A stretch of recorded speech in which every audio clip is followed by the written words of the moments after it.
Liliana Gori, portavoce del comitato No Rotaie. Solo una battuta d'arresto. Voi siete pronti per il Consiglio di Stato?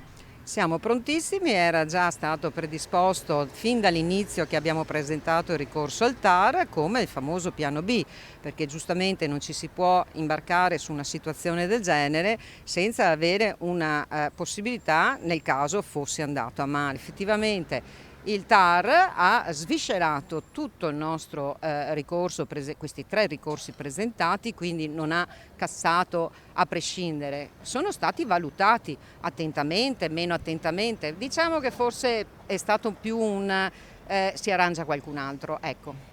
Ecco, Volta Barozzo, ma non solo. Lei sta ricevendo delle richieste di aiuto da altre zone della città e anche da Rubano, quindi non parliamo solo di SIR 3, ma anche di SIR 2. Assolutamente sì, perché il problema rimane lo stesso, il mezzo è lo stesso, il sistema altrettanto.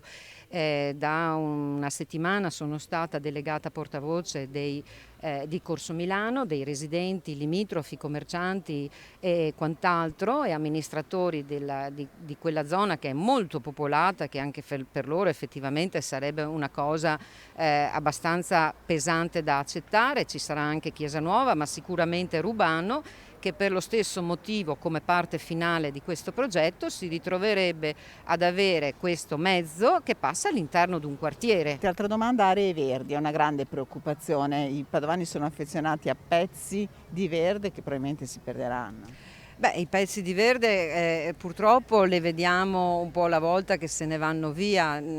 Io ho sempre in mente davanti la passeggiata ciclopedonale che affianca il Parco Iris, è una stradina di passaggio dove puoi pedalare o camminare in assoluta tranquillità, dove verranno installate 2 linee, cioè un mezzo in andata e ritorno che occupano alla fine 7 metri di carreggiata.